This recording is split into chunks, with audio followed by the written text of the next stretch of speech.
Hey everybody, welcome to today's video. As the US empire is falling and flailing, it looks like the Naira is falling harder. And today's video, we're going to actually go into the details of why the Naira fell and why it's continuing to fall and why Nigeria isn't a superpower. Now, that will be a full video in the future, so if you like the content today, go ahead. You already know what to do. Smash that like button and go ahead. But obviously you haven't heard what I have to say before you smash that like button.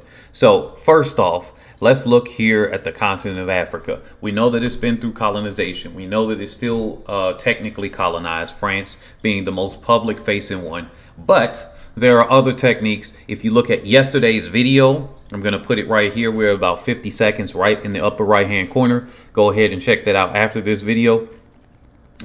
We were talking about a whole host of projects or issues that were there.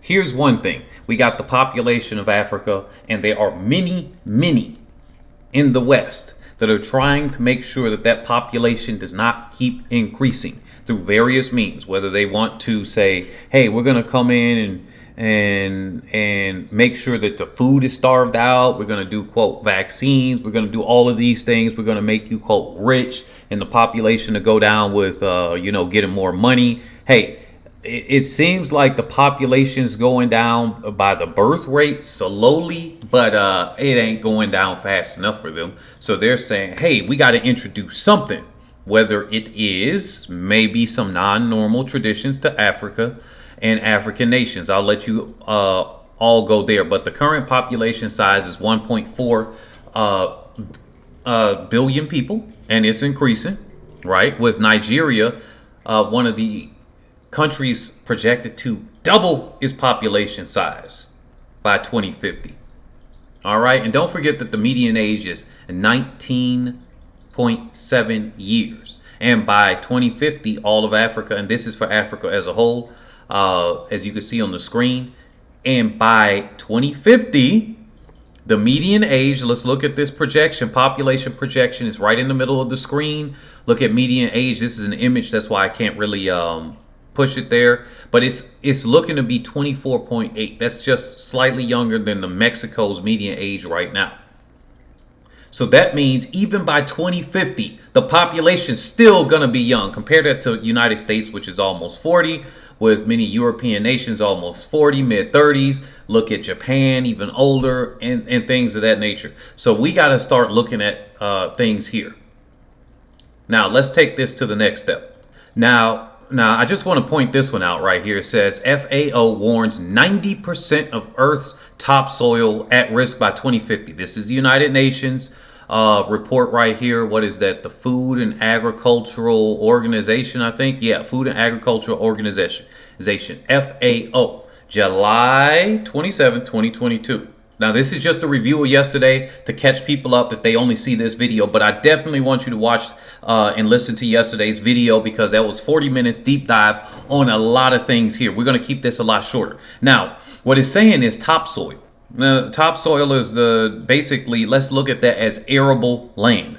For all intents and purposes, just to keep it simplified, topsoil, arable land, aka farmable land. Let's just keep this very simplified. May not be a direct one-to-one comparison, but hey, it says it takes around 1,000 years to create just a few centimeters of topsoil and to help land restoration.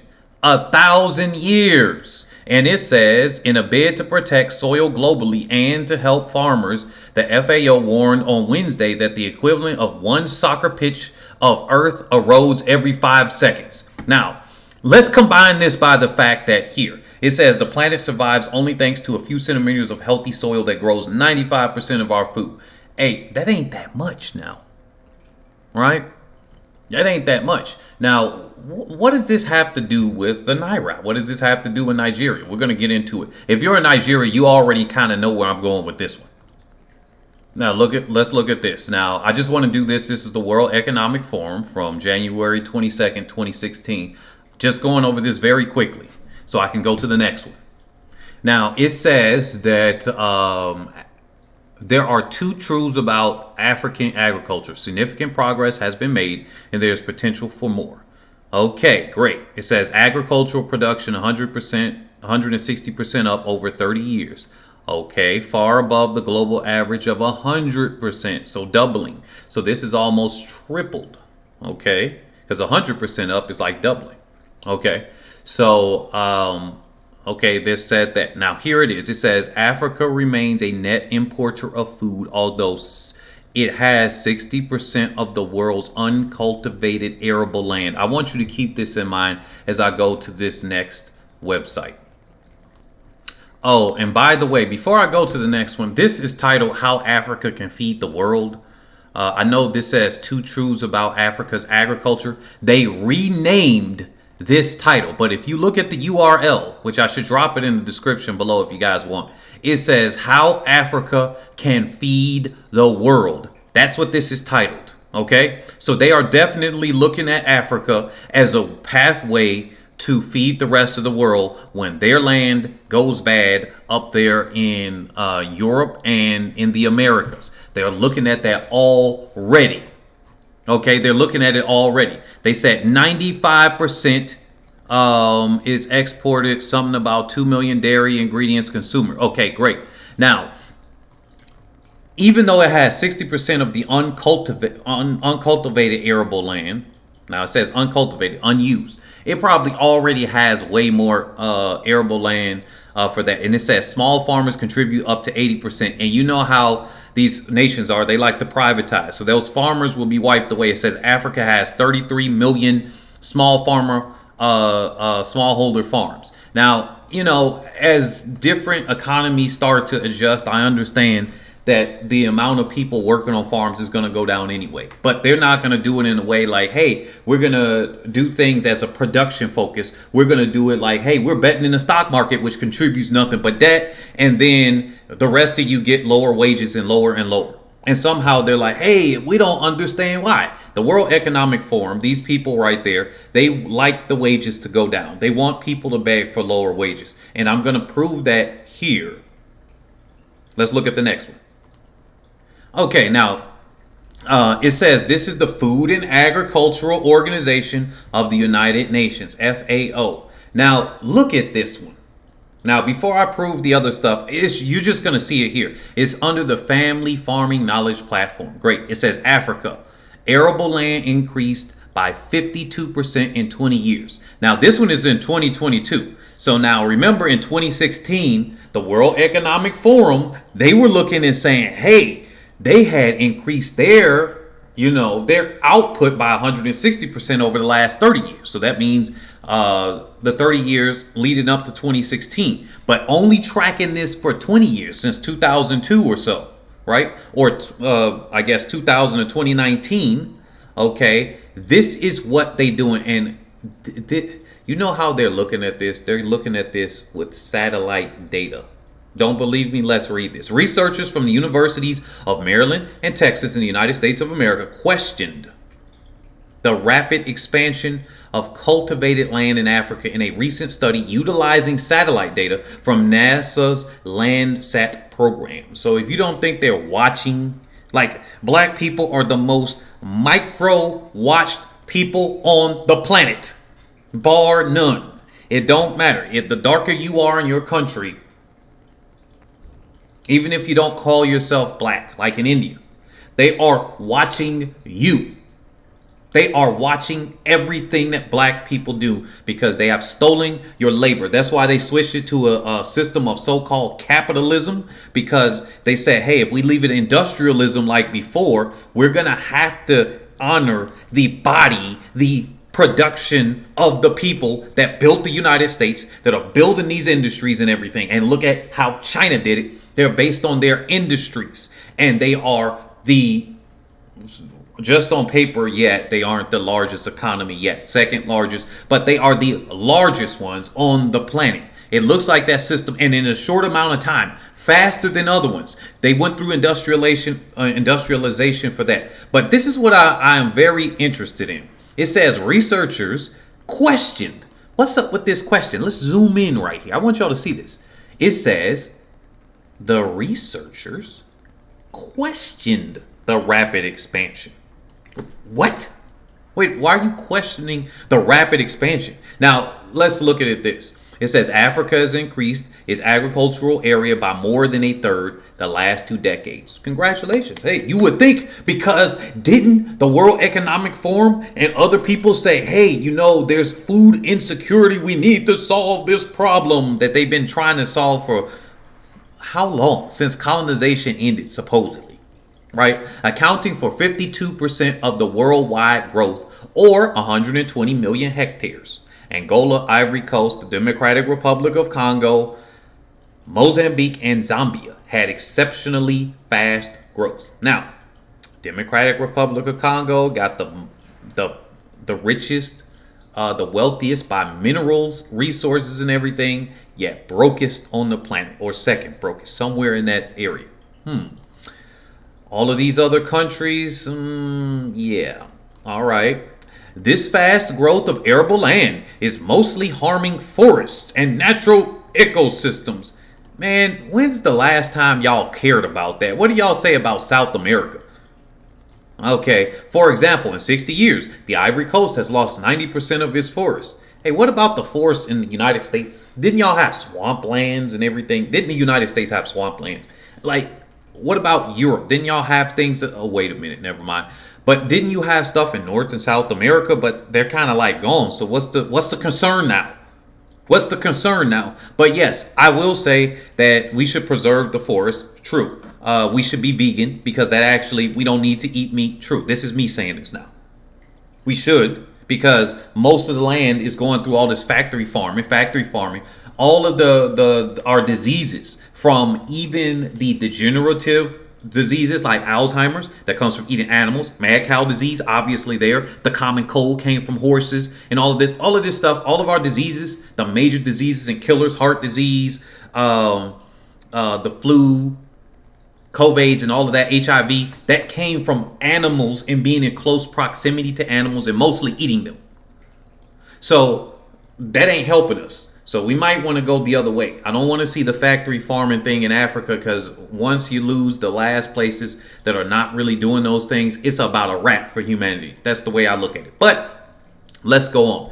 And it says, and the phenomena shows no signs of abating. According to the Food and Agricultural Organization of the United Nations, what a long title, the continent would need around 120 million hectares of additional arable land by 2050.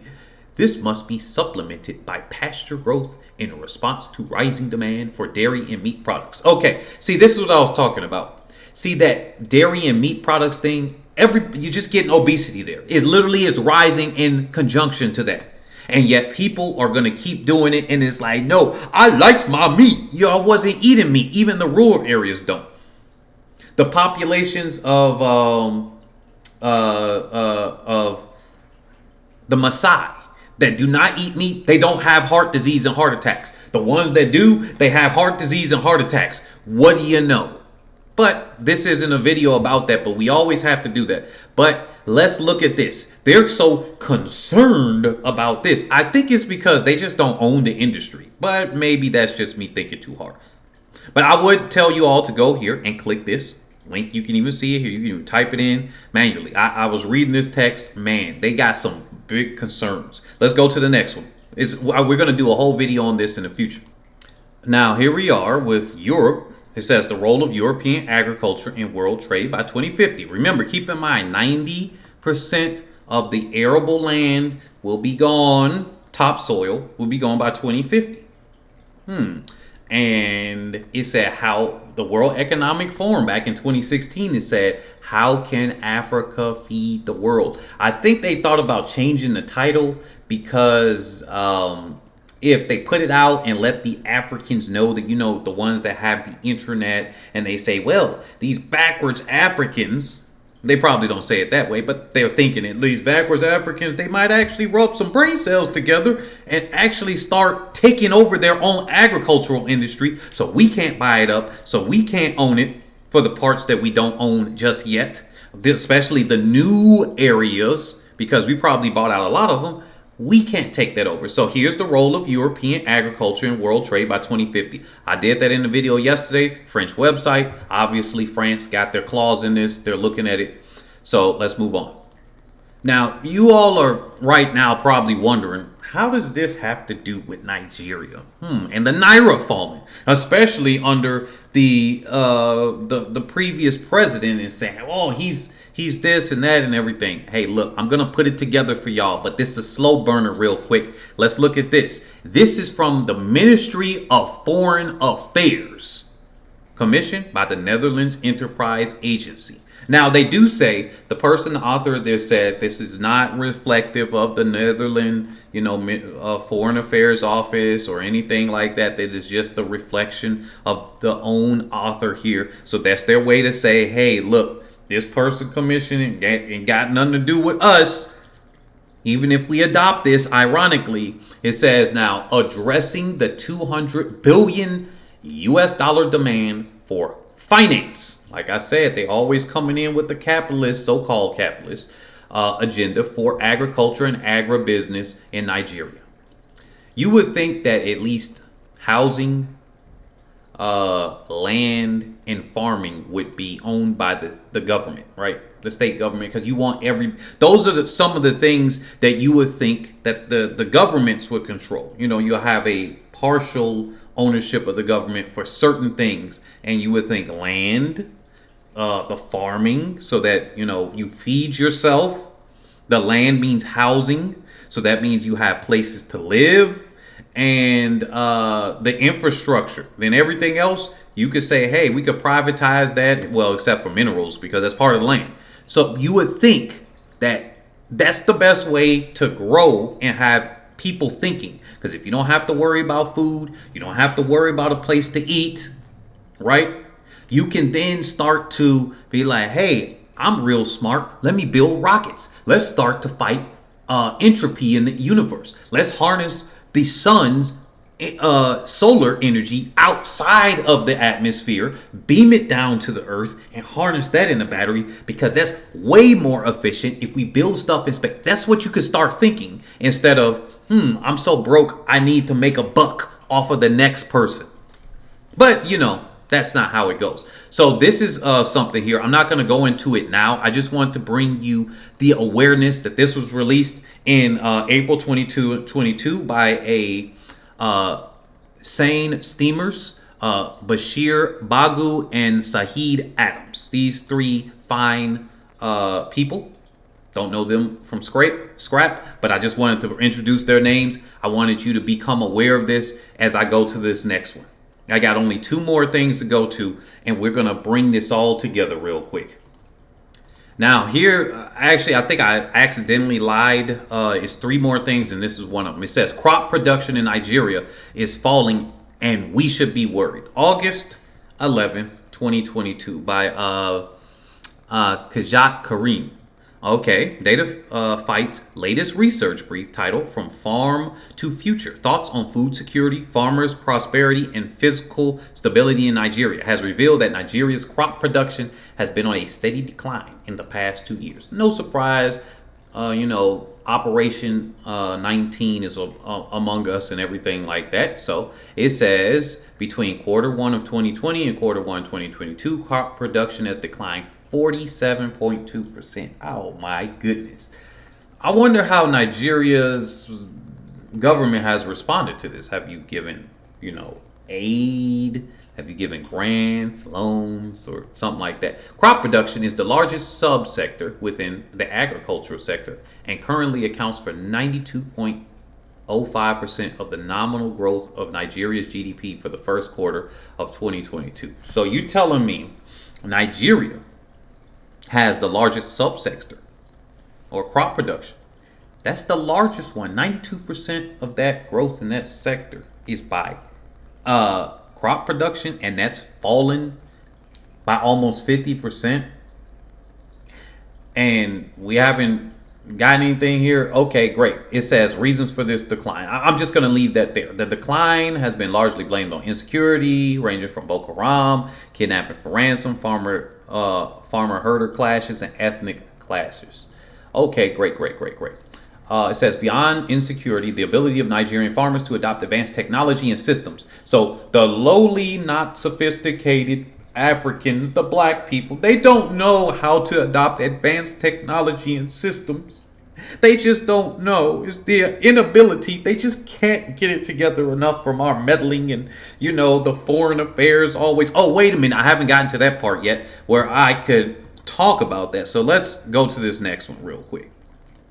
Now, this is trade.gov on, the official website of International Trade Administration for the United States government, So here we go. It says the agriculture sector. This is the best prospect industry sector for this country. Includes a market overview and trade data.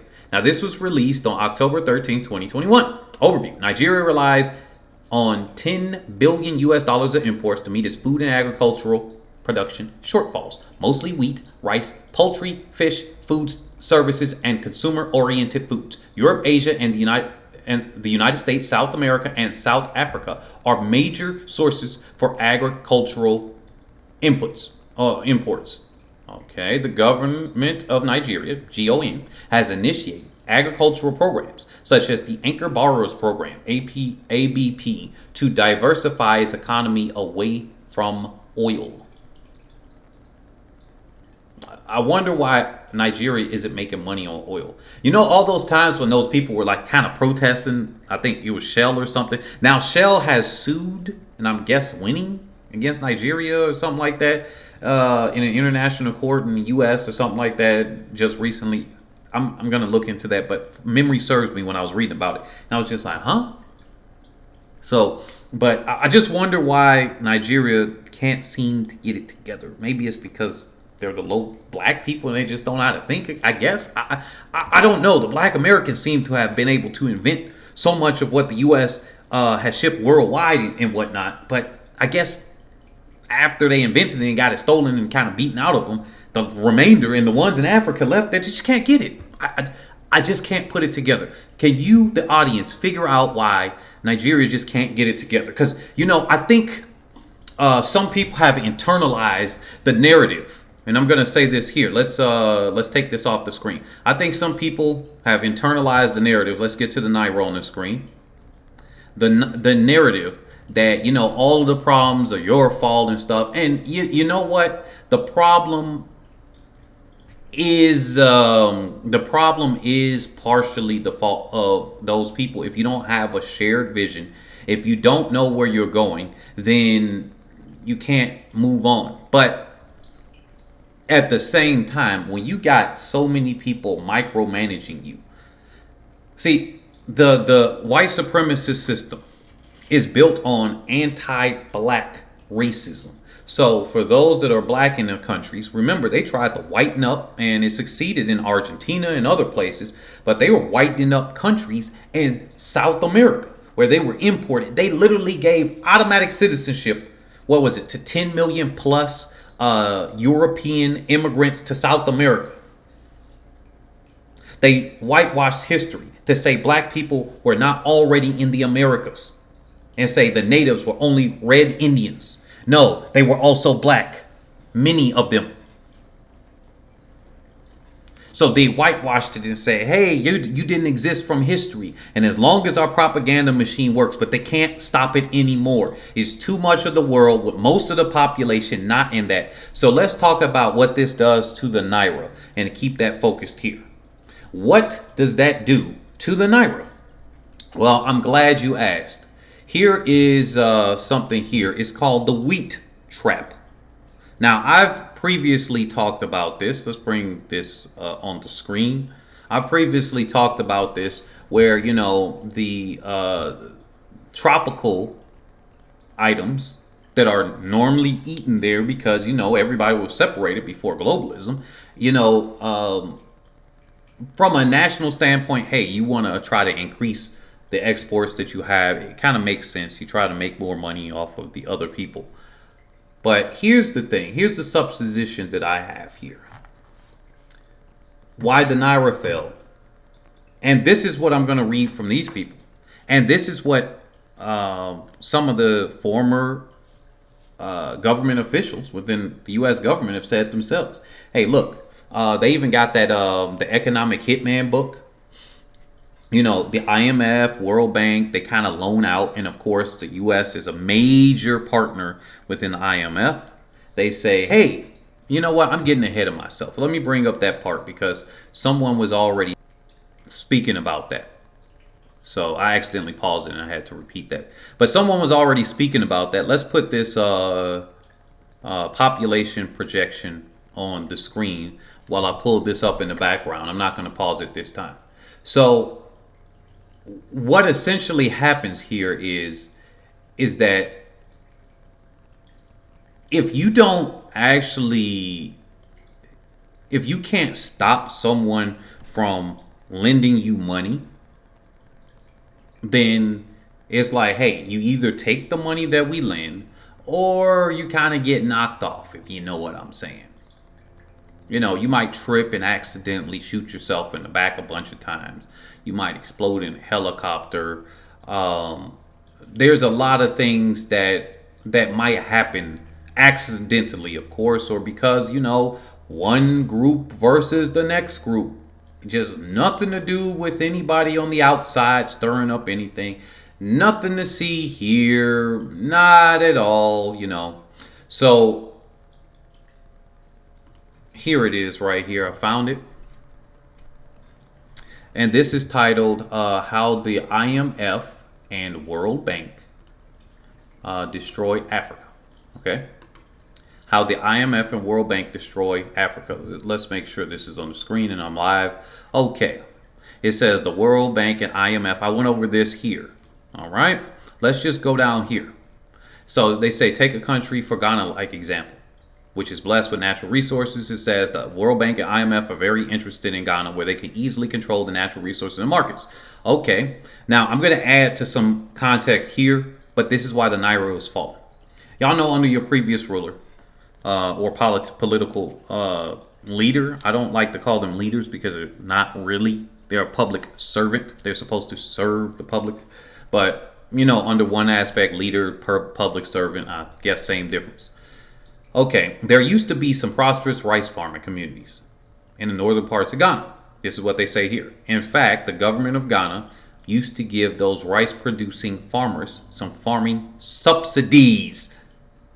That means benefits. You pay for that. That's what the U.S. does to its food and everything. Under no circumstance should plants be higher than meat because the animals need to eat the plants in order to feed themselves. You give water to plants and you can feed plants, other plants, right, to fertilize them, not poop from animals. That actually lowers the yield. Many people do not know that. They just believe the little magical story, fairy tale that some countries put out there. But yes, even plants can grow better as vegan. Isn't that crazy? But anyway, so you feed plants water, essentially, but you feed animals plants and water, and you got to make sure they don't have diseases. Now, there's some diseases that can happen with crops, but in tropical climates and in most locations, you would think there's an abundance. It's harder to have diseases because you have crop rotation. That's the common sense approach. And you're growing different types of bananas, different types of rices, different types of this, as people like to buy various things. We don't just like to eat the same thing over and over. We kind of get used to it. That's before they make it addicting with sugars and stuff. But we still don't even like to eat the same thing over and over. But what has happened in the West, let's call it that, they say, hey, grow this one banana, grow this one rice crop. Oh, you don't want to do it? Great. We'll pick another country and then we're going to put you out of business because we want to centralize. We're not going to give you any money. We're not going to give your country a loan. And what? You say they won't give you a loan because you won't stop growing certain food? Well, here it is right here. It said the government used to give rice producing farmers farming subsidies to enable them to produce rice at a larger scale to help them feed the nation. However, the WTO and World Bank and IMF stood in and told Ghanaian government that they would not give Ghana any more loans unless the Ghanaian government cut farming subsidies. Boom. Period. Dot. Doesn't that remind you of the 1960s when Nigerian president, dang, I forget his name. I'm not going to pause the video. But he was like, hey, let's go ahead and focus on our farming and agriculture. And then, boom, what happened to him? He kind of got disappeared, if you know what I mean. It's just something happened to him. And then what did they do? It had grew by the largest amount back there. It was either in the 60s or 80s. And then from there, it hasn't even Nigeria has not put its resources into agriculture since then, not in a serious way. That was a huge one. It like doubled or something like that within 1 or 2 years, and it was on track to really just outperform. And then boom, he's gone. I just don't know what happened. I really don't. Do you guys know what happened to him? Do you guys know what really happened to him, or who could have just done something to him? Or was it just the evil other black people that disappeared? Just no interference from the outside at all. Okay. Now it says the main reason behind it was that Ghana had to import rice from, quote, partner Western countries, such as the United States, a major partner in the World Bank and the IMF. Now it says Ghana imports most of its rice from abroad at huge prices every year. Okay. Now this is where it goes on. This is why the Naira exploded. Agriculture getting worse in Nigeria as time goes on. It's like, hey, take this loan, because it even says it down here. It says, in other words, if you don't obey what the World Bank and IMF say, then you must pay back the debt. And because you can't pay back the debt, you must obey whatever they do. And any leader who doesn't obey them is often labeled a terrorist and must be assassinated in most cases. For example, there was an oil discovery developing countries that owes the World Bank and IMF, and the leader is developing a country is not ready to cooperate. So like privatizing what happened in Venezuela, right? They said, we're going to make this privatized, and they kept trying to take out Maduro, Hugo Chavez, and all of that. Didn't work over there. Now the U.S. is like, hey, let's cooperate because we kind of need some energy stuff to stop the dollar from dropping. But it says the World Bank and company quickly get rid of such leaders, sometimes through war, just like what happened in Iraq. Maybe Libya, who knows, right? Well, they then elect their own obedient leaders to rule the poor countries. There you go. Now, this is what happens. If y'all previous politician didn't do that, and they say, hey, take the money, because this is what happens. You go into debt at these large debt prices, and then you can't pay back the high interest rates because they say you're, quote, at risk, aka you're black.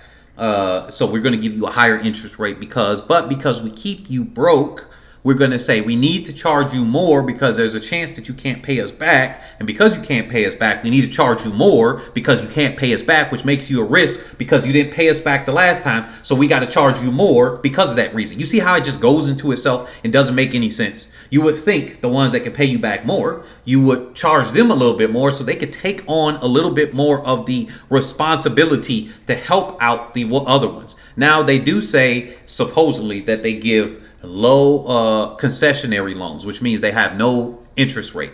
Now, let's just say that all 100% of the loans to Nigeria were concessionary, right?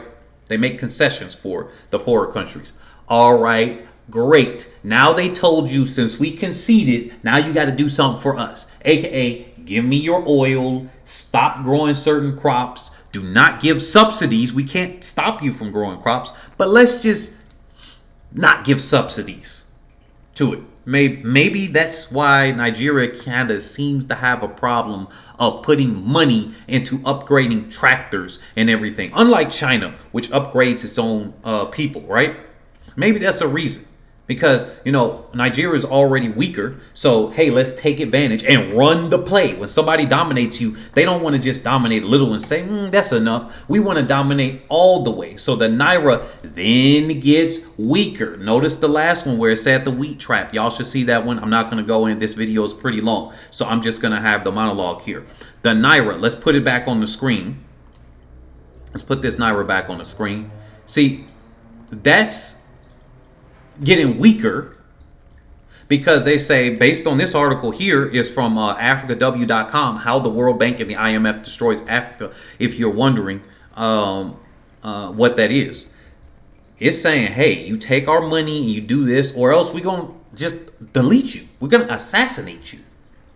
Like, take our money, don't do these certain things, and if you don't listen, we're just going to get one of your own people, which, because you were listening to us before or previous ones listened to us, they're so broke, they're going to take a couple of food items plus a little bit of money and a little bit of rocket launchers, which accidentally, I don't know, on purpose, winded up in your country, even though y'all can't afford anything. I don't know how I got there. Maybe through our aid packages. I don't know. We don't know, but they're going to like eliminate you. So you're going to have to play ball with us. Because if you don't play ball with us, we don't even have to sanction you. Because that's the other thing. They can sanction you. They can say, we're going to cut off your own money, your own access to your own money. And that's how they get these people to go along with them. And how come these projects weren't. Now, remember, this whole system is built on anti-black racism, which is why, hey, you know what? While there's discrimination against the Asians and in China, or against the Chinese and everybody, hey, remember, the U.S. has been bullying everybody. They bullied the UK. They wanted to take over what the United Kingdom, or at the time Great Britain, had as its empires and all of those subjects and whatnot worldwide. The Great Britain got to where it was because it charged an imperial tax. So the imperial tax that the U.S. has done is said, hey, we're gonna, like what they did after World War II. They said, hey, Europeans, we previously had wars, and we said, you know what, there's a lot of debt. We won this war, you lost it. You don't need to pay any reparations. Let's just kind of let bygones be bygones. Then after World War I, U.S. was like, European powers tell Germany to pay up reparations. And Germany was like, yo, I thought we was going to do it like the old days. We had a war. We just said, pat on the back. I know lives were lost on both sides. And, we might put somebody to trial for war crimes. But I didn't know we had to pay. But, okay, we got to pay this. Caused the Great Depression. Then they said, okay, here we go. Right? We're not going to charge you right now. But, Europe, once you make your money, pay us back later. They already tried this in Europe. So, yes, the system's built on anti-black racism, but they're not afraid to use it on anybody. Just know that other places are allowed to develop more. Like, they want you to stay at low wages so they can use and abuse you. And they keep using and abusing people. See, the Naira fell, and it's not in superpower because there's outside interference. Outside interference in your elections, outside interference with your regular everyday lives, so that you don't think about creating a rocket ship to Mars, to the moon, to the atmospheres of Jupiter, so that you stay where you're at and you're struggling. How do I just make some clothes? We should be beyond making clothes. Great. That's great and wonderful. You can sew together some clothes. You can go ahead and do farming. We can have computers and AI do that for us, can help us go to these things and to these greater and greater heights. We should have a matryoshka brain around the sun. That's where we are. We're getting black in the science. This is black in the science. I want you all to know, do not allow them. I don't even care if I get disappeared or whatever. We all freaking die anyway. None of that stuff scares me. It's too late in the game, and we're not going to be taken down. They can't take down all of the ingenious thoughts that's over there in Nigeria, that's on the continent of Africa, that's in the USA, that's in there in the UK, that's in Canada, in Mexico, and South America. They cannot stop that now. It is too much. Every country and every group of people just want to survive, and they want their people to thrive, or the regular people on the ground. Know about these governments and these elites. Because these people at the World Economic Forum, they seem to just want people to get broker and broker. And they seem to be like, yeah, you'll be on nothing. You'll be happy. Yeah, go ahead and put a smile on your face and eat an insect burger. Keep on eating that food that's giving you a heart attack so we can sell you our pharmaceuticals. Yes, we're going to sell you the pharmaceuticals that don't actually fix anything. They make you live an extra maybe week and a half or a month or 2.5 months later on average, when you average all the people together. In some instances, they don't work at all. But because we said it kind of works on this very small population, here you go.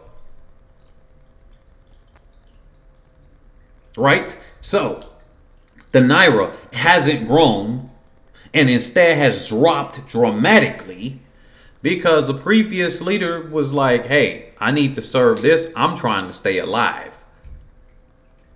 I'm willing to sell out. I'm willing to be the biggest bootlick that's imaginable.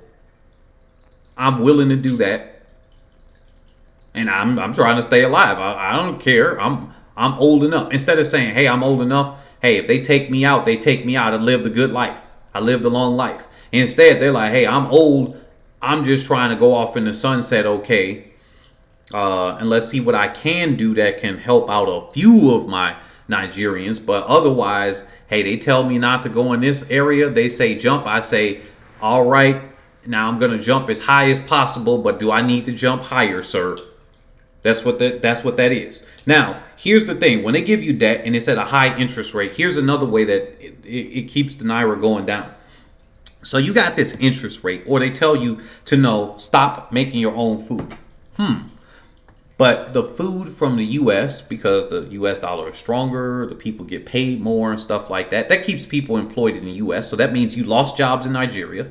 Since you lost jobs in Nigeria, now the people have less money. Now you got more food insecurity because they can't afford it. But then now you're importing more expensive food. So the loan that I just gave you, let's pretend I'm the U.S. No, not even. Let's just say that the Martians did the same thing to the Earthlings and said, hey, look, we're going to loan you so that we can help you develop the Earth. And the Martians said, hey, stop making or stop subsidizing. That means stop giving tax breaks, stop giving money that helps these farmers, produce food. They can still produce food, but when you stop doing it, because farming is hard to make a profit on, and it depends on the weather and all of these other fluctuations. So if we stop giving you money from the government, that's why I said farming, housing, the land, which includes housing, that should just be covered in the infrastructure projects. Those should be covered by government, you would think. Because, hey, instead of going into that for profit, why don't you just guarantee? That stops inflation. Like most of the people's money goes for food and living. That's literally what people are doing. They're working to live and working to sleep. But let's say the Martians did the same thing. They say, hey, we got the Martian Monetary Fund, the MMF, and we're going to give you this loan. But in order to take the loan, stop giving tax breaks and, making the food cheaper for people to buy at the end. And so now when people see all of our stuff, we're going to sell you our food, which is rice. It's not native to your land, wheat and all of this. You guys kind of addicted to it. And since they're not going to give you subsidies, you won't be able to diversify to the taste of what your people are liking. Let's say that you did want to do it. It's harder to grow it in your temperatures on Earth because it's hotter than on Mars. So wheat doesn't grow as well. Great. Okay, great. But you could still grow wheat to a large extent if we allowed you to, but we're not, because we want to sell it to you. Okay, fair enough. But now that you've taken this loan out, you don't have the money to really pay for it because you needed the loan. So a lot of the loan is going to go right back into buying the food that we're selling you. So in order to take the loan, instead of using the loan to build a bridge or a road or to keep places up like amusement parks and stuff, we're going to have that here for you so you can buy for our food. So you basically kind of break even on that. But now you have less people with less jobs, or more people with less jobs. Now they're hungrier, which then if something happens and the food prices go up, hey. Oh yeah, and by the way, since you don't have local farmers, if we tell you to do something, we don't have to sanction you. We could just say, hey, you know what? Earth, let's just stop giving you our food, because we could put you to your knees overnight just by doing that. We don't even have to say, hey, we're going to sanction your money. That's the other thing. That's so 1960s, or that's so what we're going to do to your, what do we call your country over there? Russia. That's what we do to them. But for you, little broke country in the U.S., we're going to say, hey, we're going to stop giving you our Martian food. Now, you see how this works? Now, when you pay them back, here's the last thing. I thought this was going to be a short video, but I guess these videos are long. When you pay them back, when you pay back the debt, the little that you can pay on, now your currency gets devalued. Why? Because, hey, you got all these issues going on that's over there. Your farming production is going down. So because you're an agricultural based and oil based country, and your two biggest industries are those two. Now that your local production going down, so little as it is, guys, we're going to have to say, look, your GDP's going down. GDP goes down, currency goes down. Currency goes down because now your country is even more at risk. Currency goes down, harder for you to pay back loan, harder for you to pay back loan as you're paying it back. Currency gets devalued. Currency gets devalued. We look at you even worse. Look at you even worse. You need more money. Hey, we could give you more money, but hey, now we need more and more and more from you. Now, you see how that feeds into itself in the cycle? I should probably have just cut that out and said that in the beginning and then said everything here.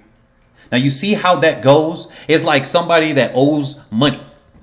You owe money to the bank. You're trying to pay it off. The bank tells you it's whatever interest rate. You borrowed a million Naira from the bank. Some of you have never seen a million Naira at once. But I'm speaking in Naira to you all. You get a million Naira at 10% a month or a year. That means it's 100K extra per year. And you needed it, of course. And you said, hey, I really need this. It's an emergency situation. And then when you go outside, you get tripped. You're trying to go to work. You get tripped. You get pushed. Some people beat you up here and there, but you survive. You're working, and then you come late to work. Then you just say, oh man, every time I try to go to this job, I keep getting beat up every time I go out this door. I think I just need to stop. I need to figure out how to work online. Now you stop doing that. Now you're not really working, or you go out. Now you notice this on some days you get beat up more than others. So you say Tuesday and Thursday, I get beat up the most, but Monday, Wednesday, Friday, and Saturday, since I still got work, I'm going to go there. I only get beat up some of the time. So Tuesday, Thursday, I stop. That's like slowing down on your farming. And you just put your head down and you say, no, let me try it again on Tuesday. Boom, you get beat up, spit on, trip, the wind blows, a tree falls over, blocks your path, you're going to work late. And then they say, look, Mr. Nigeria, you have come late. And it's because you've come late now. And then you say, hey, I've been trying to pay it off. I've been trying, but so many things have happened and I just don't understand. It looked like your foot was in the way and tripped me. And you say, what? No, I don't know what you're talking about. I don't know what you're talking about now. I don't know how you say I tripped you. Somebody else tripped you. Your own Nigeria tripped you. You tripped yourself. Look in the mirror. You tripped yourself. You tripped yourself. You tripped yourself. It's not us. You tripped yourself. Now, it's not like we paid somebody from yourself to trip yourself because you're broke, but you did it. Now, because of that, now you're going to look at Mr. or Mrs. Nigeria and say, hey, look, Mr. or Mrs. Nigeria, hey, you're having trouble paying this. And you've been coming late. That's the big thing. You've been paying on time so far. That's real good. That's real good. That's real good. But we're going to have to now lower the value of what you're paying with us. I know you're paying us in seashells, but now the seashells are now worth 20% less because you keep getting beat up. I just don't understand why you keep getting beat up. And then you come to late to work, and you stop going on certain days. So now because you have those problems, instead of forgiving you for the debt, like the nice thing to do would be, yeah, we're going to have to run that money. But do you need some more money to borrow? Okay, great. Now that you need more money to borrow and we've lowered the amount of your value of your seashells, let's talk another deal. And then that's how it goes. So this video has been about 50 minutes. Definitely like, comment, subscribe if you like this content. We're going to have more and more here. I know these videos here haven't been seeming like, I guess, empowerment, but we got to set the stage of what the history of this is first before we start moving forward about what can happen, what things can happen. But remember, we're supposed to be at the, and look, we're supposed to be living hundreds of freaking years right now, if not thousands, depending on what your particular religious belief is. But you look at in the Bible, right? You got people living hundreds of freaking years. The lifespans today are pitiful in comparison. You mean they lived hundreds of years ago, and today we're living shorter? Something's going wrong. Like something's going wrong. What are we eating that's causing us to do this? What stresses are we having today that's causing us to do this? Because they didn't have the technology back then. Now, did they? Maybe they did. Maybe they didn't. Did they have the types of technologies that we have today? If no, what are we doing wrong that's shortening our lives up? That's what I got to ask. All right. I think that's too deep for today. Catch you all in the next one.